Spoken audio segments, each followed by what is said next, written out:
Heil og sæl og velkomin í þáttinn milli himins og jarðar. Sálgæsla á sér stað víða og innan margra starfsstétta. Það er ekki bara prestar sem að sinna því þó að það sé nú stór hluti okkar starfi.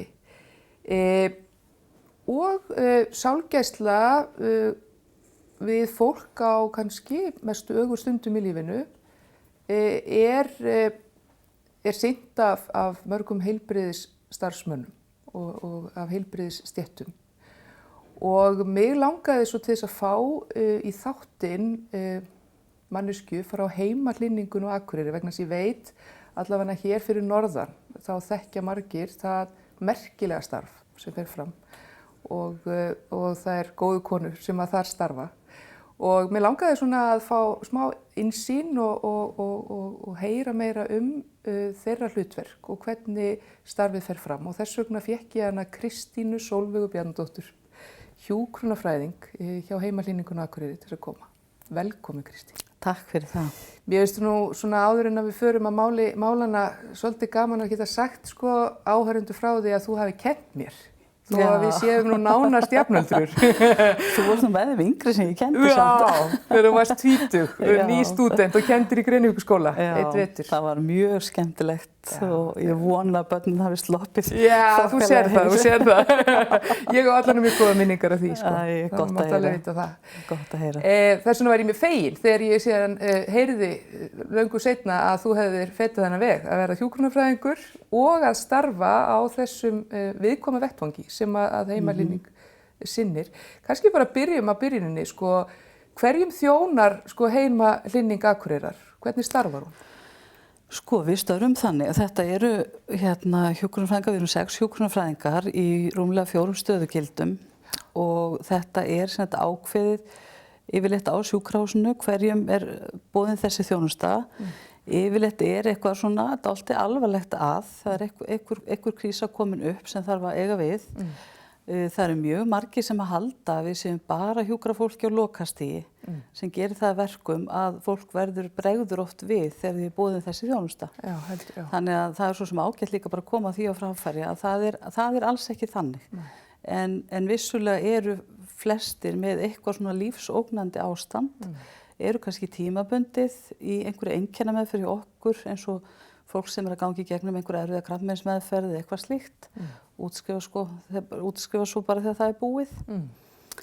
Þannig að þetta fer þannig fram að það kemur einhver beiðni frá sjúkrahúsinu, frá læknum eða deildarstjórum þar og þá bara göngum við hratt í málin því yfirleitt er eitthvað sem þarf að gera strax.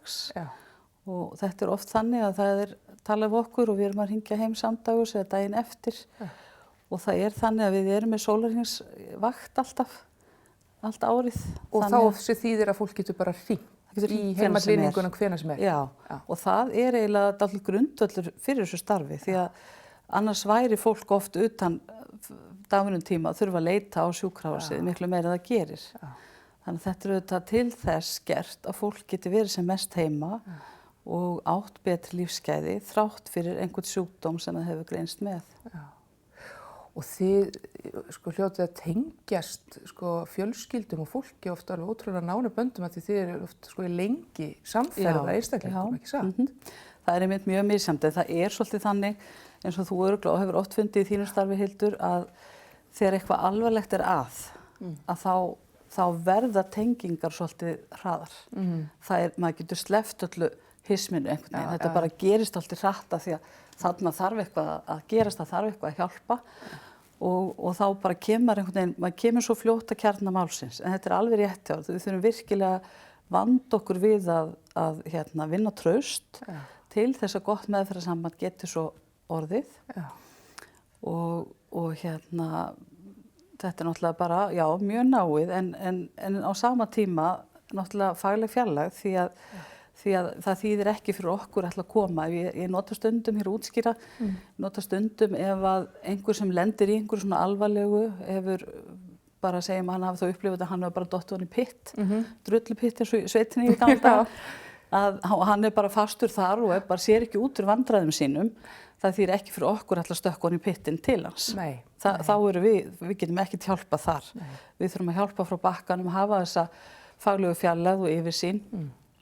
og koma til móts við fólk, hvern og einn, þar sem hann eða hún stattur. Og þetta fjölskylduhjúkrun líka einmitt. Því það engin eyland, við erum öll félagsverur, það eiga allir einhverju að, nánast undantekningarlaust allir. Þannig að við erum að huga líka þörfum fjölskyldunar. Og þannig að þetta svona, við höldum sérstaka fjölskyldufundi jafnvel, setjum saman þegar annarkvort þeim eða okkur finnst komin þörf á að setjast niður og taka aftur stöðuna. Þannig að það er Hvernig getur verið svona hefðbundin bara dagur, vinnudagur hjá ykkur, í heimaklíníku, svona hvað getur komið inn á borð? Við yfirleitt byrjum einmitt að hittast bara, höfum aðstöðu upp á sjúkrahúsi til að hittast þar á mótnana. Þetta samningur á milli Sjúkratrygginga Íslands, sjúkrahúsins okkar. Þannig að við byrjum að hittast þar klukkan 8 og tökum klukkutími að taka stöðuna hvað gerir síðasta sólarhring. Og þá það sú sem að skila á sig sólarhringsvaktinni sem að setur allar hinna inn í það og síðan erum við að raða í hvert við förum í vitjanir, hvern dag, við röðum frá degi til dags, því það alltaf einhverja breytingar og það mjög sveigjanlegt hvað við erum að fara oft. Það erum að fara frá alveg 3 fast og einhver skipta aukja á dag þegar einhver kannski til dæmis eins og á lokastigi eða í það að hitta mjög margir þegar allt gengur vel einu sinni viku, hálfsmánaðarlega og allt þar á milli. Síðan bara raða niður vitjanir dagsins og svo fer maður og það einmitt máli, maður veit aldrei hvað maður að fara að gera. Þannig að þess vegna þarf maður svolítið að vera bara tilbúin og við höfum bara verið heppnar, haft mjög góðan hóp í heimaklíníku sem hefur bæði það komið mikið reynsluþekking, við búin að starfa stór hluti hópsins í mörg ár og við höfum sérmentað okkur, þannig að það veitir ekkert af því. Þetta er sérhæft sem við erum að gera og þegar maður svona inn á heimili að þá þarf maður svolítið að geta staðið í lappirnar og eitthvað rúmlega það. Já, akkurat. Og kannski verið líka tilbúin að það náttúrulega grundvöllin, að maður sé tilbúin að mæta fólki í þessum aðstæðum. Því ef það eitthvað sem manni finnst ógnandi eða ekki tilbúin í, þá er þetta kannski ekki rétta starfið. Nei. Það eiginlega svolítið þannig. Sko, ef þú hugsað tilbaka þegar þú varst að byrja í þessu, hvað orðið langt síðan þú hófst störf þarna? Ég held að séu einhver 12 ár, eitthvað svoleiðis, já. Og þegar þú lítur tilbaka bara þegar þú varst að byrja og svo núna, hvaða svona breyting hefur kannski orðið mest á þér, sko, og svona afstöðubreyting kannski bara til lífsins á þessum svona árum? Einmitt, það talsverð breyting. Já, það ekki? Ég held bara í þessu samhengi held ég að sé svo bara gott fyrir okkur öll, hvar sem við erum stödd í lífinu og þá ég ekki að tala einhverja sem að njóta heimaklíníkar, heldur ég bara að tala okkur öll, að við náum að sættast við það að lífið takmarkað. Af því ef við sættumst við það og áttum okkur alveg á því í alvörunni að lífið takmarkað, þá förum leið að lifa því á svo fallegan hátt og betri hátt og vöndum okkur meira og virkilega svona nýtum okkur lífið og vitum allan tíman að það af því að við erum ekki endalaust. En við erum svolítið í hversdeginum, erum við öll svolítið í því að gera bara ráð fyrir lífið endalaust og við erum ekki alveg að spá hvernig við erum að koma fram og gera og erum ekki alveg að njóta fyrir en svo einhver lendir í þessa stöðu að vera komin alltaf með eitthvað ólæknandi eða lífsógnandi. Að þá bara hellist yfir og þá óskar maður einskis meir heldur en að bara, akkur þú veist, bara, vá, mér fannst þetta vandamál í gær, það ekki vandamál núna. Þú veist, það breytist allt svo. Og kannski ég orðin að þú spyrir út í það, kannski meðvitari einmitt þetta. Og þannig til svolítið skemmtileg saga því þegar maðurinn minn var nálgaðist fertugsafmæli hans fyrir tæpum áratug. Og hann vorum eitthvað að ræða það, ég var að spyrja hann hvernig að halda upp afmæli og eitthvað og hann ætlaði ekki að vera hafinn veislu og ekki svona og ég bara, þú veist, í alvöru, ég menn það ekki sjálfgefið að vera fertugur, segir ég. Ég alveg. Og þá segir maðurinn minn, hann þegir í augnablik og svo segir hann þarna í síðan ennþá fyrir mér heim við eldhúsborð, Kristi mín, fyrirgefðu, en mér langar kannski að fá að skilgreina mig sem meira lifandi en deyjandi aðeins lengur. Já, akkurat. Þú veist, við erum bara í svo ólíkum störfum og við erum í ólíkum veruleika alla daga. Þetta mjög merkilegt, þú segir þetta, því að þetta það sama og fólki mitt eða maðurinn minn og börn þurfa að sætta sig við og hefur bara gerst, maður mótast þannig í starfinu og það akkurat þetta. Já, en það ekkit sjálfgefið, það ekkit sjálfsagt og allt þetta og það ekki að því maður ætlar að vera dramatískur sko, maður ekkit að dramatísera hlutina. Nei, alls ekki. Það er bara svo gott að geta bent á þetta fyrr á lífsleiðinni og fólk geti náð að temja sér bara eins og jákvæð sálfræði að kenna núna, jákvæðan hugsunarhátt, ákveðna bjartsýni, ákveðið þakklæti, vera sko eins og ég segi meðvitaður á þess að maður sé að velta sig upp úr því að við deyjum öll einhvern tímann, en vera meðvitaður að lífið takmarkað, nýta það vel og að vera ekki að sko hleypa áhyggjum allt og mikið að því að ég finn ofta fólk er mjög stressað í kring og þá ég ekki enn að tala neitt fólki í heimalíningu heldur fólki bara sem spyr mig hvernig getur þú starfað við þetta og eitthvað svona að hérna sko skömmtum okkur áhyggjurnar. Já. Hvað mynd hefurðu bara af dauðanum af því að hafa unnið hérna þetta starf í öll þessi ár? Ertu skelfingu lostin eða sérðu líka fegurð í kringu hlutina? Sko hvernig horfir á það? Já, ætli það sé ekki bara allt til í þessu. Já. Ég man sko fyrsta andlát sem ég nálægt það þegar föður amma mín dó. Og þá ég 17-18 ára og búin að vera að hjúkra henni heima og það var mikil reynsla og þá man ég, og ég vil fá að nefna þetta fyrst áður en ég tala eitthvað annað, af því að þetta skiptir mig máli, að hérna verða vitna því að sjá þennan ótrúlega frið sem kemur við andlátið. Af því að það var búið að vera ströggl, þá, þetta eru mörg ár síðan, þá höfðum við ekki eins góð lyf og það var svona óróleiki og eitthvað svona búið að vera og sjá svo þennan frið sem kom yfir, hann var bara óendanlegur og mér fannst það alveg ótrúlega gott þá og þetta eru bara mjög margir sammála auðvitað bara misjafnt hvað við erum að tala eins og þú veist þegar barn deyr eða mjög ungt fólk það náttúrulega bara svo erfitt að það bara í öðrum sérflokki, þá maður ekki að flokka neitt, en þegar fullorðið fólk að kveðja sem að hefur sjálft náð ákveðinni sátt, að þá þetta geta verið ótrúlega fallegar stundir og mikill friður, mikill friður. Ég upplifi svolítið að því að maður kemur ofta á dánarbið og nálægt sko að það veitir oft aðstændum ótrúlega huggun að sjá þennan frið sem þú ert að tala að sjá og oft þegar ég fólk tala sem ég finnst svo magna það segir ef við komum búin að vera lengi veikur með erfiðan, krefjandi, aggressívan sjúdóm heyrðu, sjúdómarinn farinn hann fylgdi ekki viðkomandi inn í eilífina. Akkurat, nú þarf ekki morfíndæluna, nú þarf ekki þetta nú þarf ekki meiri þessi lyf, nú bara friður Já, svona eins og bara þjáningin sko, hún fylgir ekki með þarna sko, þegar fólk farið inn. Nei, einmitt. En þegar að sko í kringum andlátin oft, hver er ykkar þjónusta þar í kringu, hvaða sko valmöguleika hefur fólk í kringu það, bæði sko fjölskyldan og kannski deyjandi einstaklingur varðandi andlát í heimahúsi. Það er nefnilega, fólk áttar sig kannski ekki á því svona utanfrá hvaða margt hægt að gera og hvaða má vera í raun og veru mikil bara yfirvegun í kringum þetta. Akkurat. Og það er einmitt þetta með að sko, eins og hefur verið spurð og við allar sem vinnum í þessu, þú veist, hvernig getið hugsað ykkur þetta starf og eitthvað svona, að þetta akkurat punkturinn, það svo mikið hægt að gera. Þannig að þetta þó aðstæðurnar séu ömurlega erfiðar auðvitað fyrir þá sem eru að gangi í gegnum þær, að þá svo margt hægt að gera til stuðnings og hjálpar.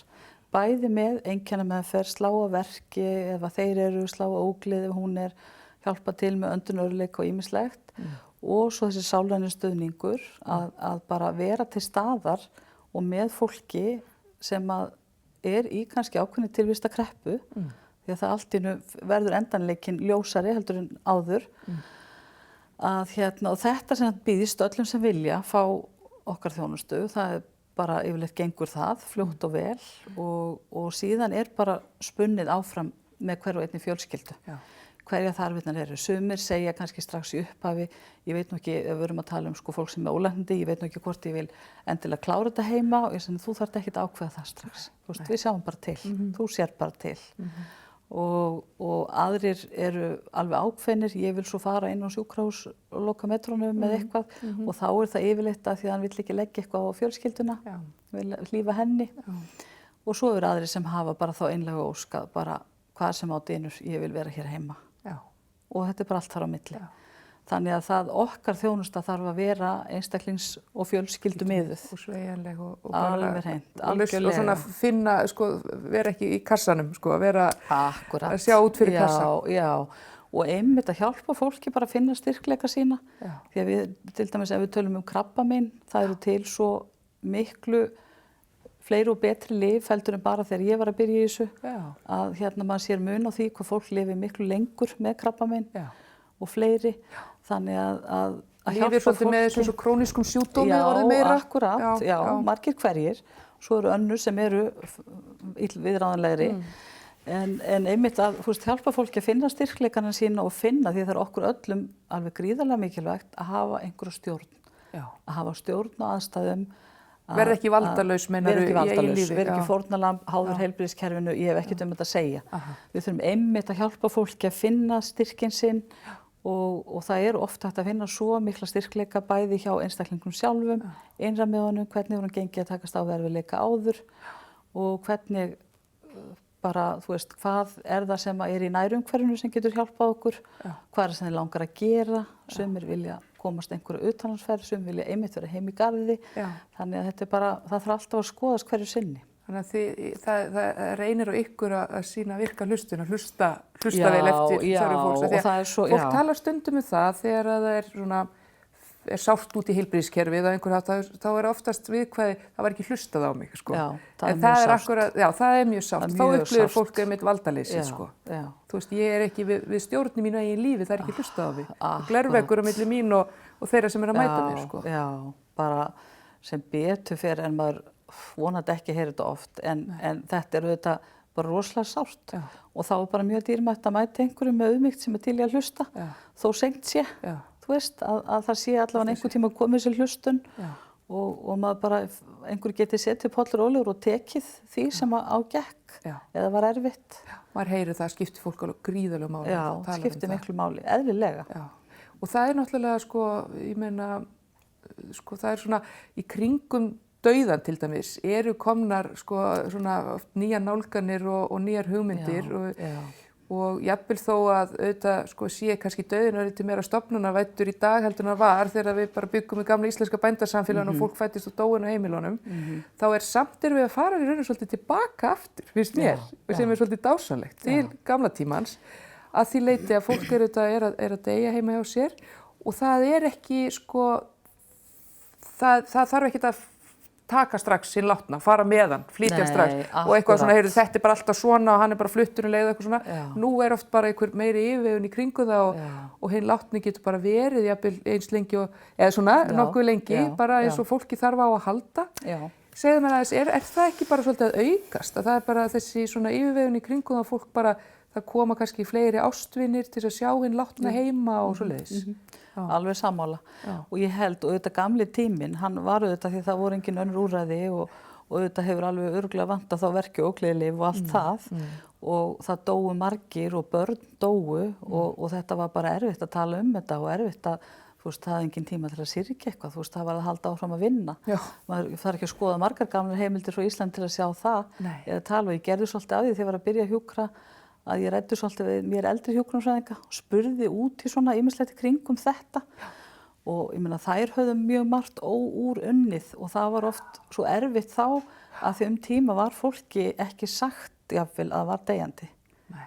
Það var bara einhver afstæða að gera það ekki. Já, það var bara átt að hlífa honum og hugsaði þér bara sko hvernig það hefur verið eða hefur geta verið allavega óþægilegt því að umhverfið vissi það. En þú vissir ekki og svo finnum maður það auðvitað á einhvern tímapunkti, ég er bara að fjara hér út. Já, nei, þú veist, nei. Og þetta fannst hjúkrunarfræðingunum erfiðast að þurfa bara eins og einn sagði, maður þurfti bara að vera með poker face og þetta satt svo í henni. Þannig að þetta hefur breyst og við leggjum mikla áherslu á það, einmitt við eldra fólk til dæmis sem að lifði þennan tíma, eða mann þennan tíma svo vel, að við erum ekki að halda neinu undan. Í dag fá allir að vita allt. einhver hefur, þú veist, fólk hefur líka rétt á að segja ég vil ekki vita þetta, ég vil ekki vita hvað meinvörpin eru eitthvað svona og það bara virt.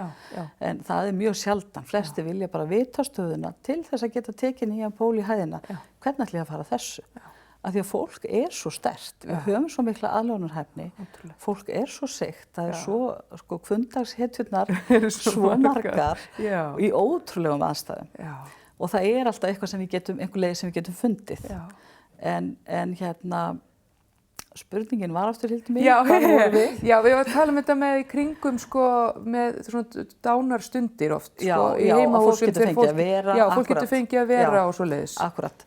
Það að fólk geti, einmitt að við getum rætt málin og við sjáum það og vitum það og fólk hefur, það sko mjög margir sagt okkur það og því oft verið lýst hvaða skiptir máli tíminn eftir að viðkomandi kveður, eftir að viðkomandi dáinn, að við flýtum okkur ekki, að hann þarf ekkert að fara neitt í hvelli í kapelluna. Það nú bara gefur okkur tíma og það til dæmis mikilvægt fyrir börn ef þau eru á heimilinu eða koma til ömmu og afa sem hefur hvatt að fá að hafa þessa stund til að átta sig og þau sem hafa verið tengd og hafa tekið þátt í þessu ferli og það svona regla hjá okkur að leyfa börnum sem hafa áhuga á því og finna þörfin að koma og vera en önnur kannski vilja það ekki og þá ekki verið að teyma þau út í það.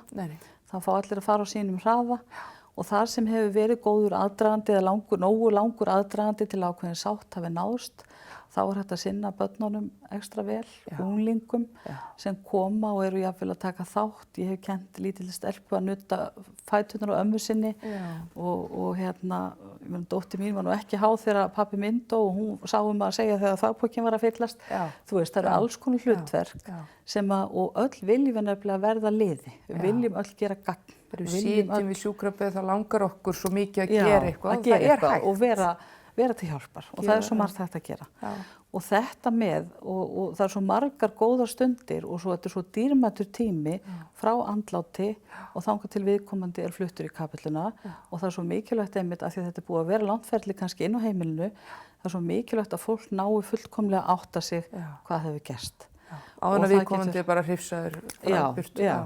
Og það getur verið einmitt þannig að maður inni og fólk situr grátandi og svo fer það fram í stofu og svo kemur það aftur inn og fólk getur setið eitt stund og maður finnur eins og maður útskýra fyrir börnum að viðkomandi heitur fyrst og svo kólnar hann smá saman og af hverju það og þá finna virkilega að manneskjan, sálin einhvern veginn ekki þarna, heldur þetta bara hismið eftir, þetta líkaminn eftir og það það sem svo margir lýsa og það þetta ég vil segja, þetta svo gríðarlega mikilvægar klukkustundir í sorgarferlinu. Ég segi fyrir mig að einhver mestu forréttindin varðandi mitt starf að ótti minn við dauðan hefur minnkað verulega vegna þess að þetta sem þú ert að lýsa akkurat, þegar maður sér að fólk að sálin farin. Það þessi sem maður erfitt að lýsa með orðum en þetta gerir það verkum að maður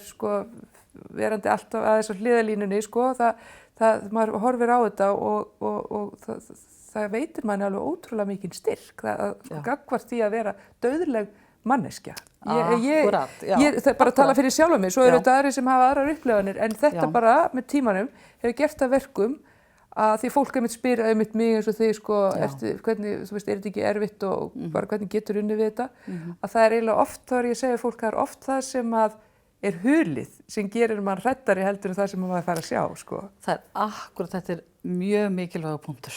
Það það. Þess vegna að segja, það betra að bara átta sig á þessu og vitum þetta og ég ekki að segja mér að velta sig upp úr þessu, heldur bara að við gerum öll ráð fyrir að þetta sé takmarkað til þess að við ekki að óttast, af því annars erum við ósjálfrátt alltaf að forðast þetta. Við erum að forðast þetta umræðu, við forðumst að tala eitthvað veikindi, við forðumst og sem gerir það verkum að þegar einhver nákomi veikist eða við sjálf, þá það svo ennþá erfiðara. Heldur að hefði kannski orðið ella og við erum vanmáttugri í aðstæðanum. En í þessu starfi, hvernig hlúið þið að ykkur sjálfum? Það skiptir náttúrulega rosalega máli þegar að maður gefur að því veit að þið gefið alveg óheyrilega mikið af ykkur og það náttúrulega bara í hverju vitjun gefin mikil orka eða fer mikil orka frá ykkur og tekin þó þið fáið þetta heim ekki í staðinn. Hvernig Hvað gerir þið svona til þess að? Eins og að segja, við fáum mjög mikið í staðinn. Það er svolítið þannig. Þetta er mjög gefandi starf. En auðvitað er þetta oft mjög erfitt. Og þú veist, ég hef alveg staðið með að ég vera einhvers staðar í boði utan vinnu og allt í einu svona farið að slappa af að því að byrja, já, það er engin veikur hérna inni, þú veist. Ég er hérna bara í afmælisveislu, nú bara slappar þú af, þú veist ekkert að gera hér. Þú veist, og þá hugsa maður einmitt, já, þú veist, nú þarf maður svolítið að passa sig, þú veist, er ég alltaf í þessum aðstæðum og það er svo ótrúlega mikilvægt í þessu, alveg svo hjá öllum öðrum, í öllum allsstaðar í heilbrigðiskerfinu sem fólk vinnur og prestum og öllum í sálgæslu, að eiga sér líf utan vinnunar.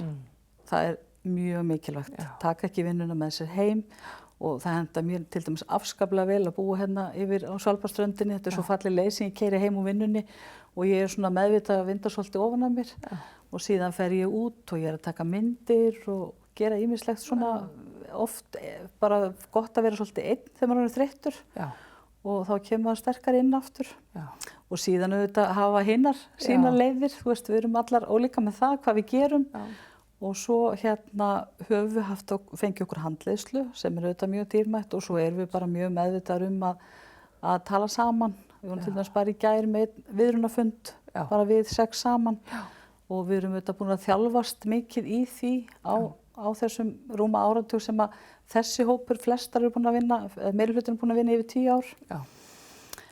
Þannig að það hljóta líka að myndast svolítið sterk tengsl á milli ykkar sem að starfið þarna. Ótrúlega sterk tengsl, en við erum ekkert endilega mikið að hittast utan vinnu. Nei, ekki, þú veist, það er en bara mjög góð og virkilega sterk tengsl í vinnunni og öllu því tengdu og þetta hittustu stundum utan vinnu. Þetta er ekkert, það er það sem er líka svo mikilvægt að maður eigi sér annan líf. Annars færum við kannski bara alltaf að tala um þetta eða þú veist, eitthvað að spá í lausnir eða það er svo oft sem þarf að finna lausnir. Kristín Bjarnadóttir, það var ótrúlega gefandi að fá þig í þáttinn og bara gott að tala við þig, náttúrulega. Mér langar til þess að segja þetta, bara í votta viðurvist, sko, mér finnst það svo dýrmætt að því ég kannski hef aldrei sagt það við ykkur sem starfi á heimahlýningunni, en ég held að ég hafi nánast aldrei jarðsungið neitt sem þegar við þjóna þar sem að aðstandendur hafa ekki, sko, talaði um einhverju sem Guðs engla og vilja koma þökkum á framfæri og sko ég ber náttúrulega ómælda virðingu fyrir ykkar störfum því að ég náttúrulega bara er alltaf að heyra endalaust frá fólki hvað þetta skiptir ofboðslega miklu máli og nærgætnin og hlustunin og allt það sem berið með ykkur. Allt í lagi að segja þetta hérna þannig allir heyri. Takk sömuleiðis. Ef að Nick læknir sætt hérna við hliðina, hann sagði henni einu sinni, það var einhver að segja þetta við hann og hann var eitthvað þreyttur að hlusta á þetta og hann sagði bara, þú hefur ekki séð halan á þeim. En takk fyrir, þetta er fallegt og ég ætla bara að segja í lokin að sko það hefur verið okkur öllum, mér okkur öllum ómetanlega dýrmætt allt það fólk, okkur eldra oft sko, sem við höfum kynnst í gegnum árin og sem við höfum lært af. Þetta er ótrúlega dýrmætt að fá að sinna svona starfi. Að þeim sem þið hafið þjónað, sko, lært af þeim. Takk innilega fyrir komuna. Við kveðjum hérna í dag, sjáumst aftur næstu viku. Farið vel með ykkur og hafa það gott. Bless.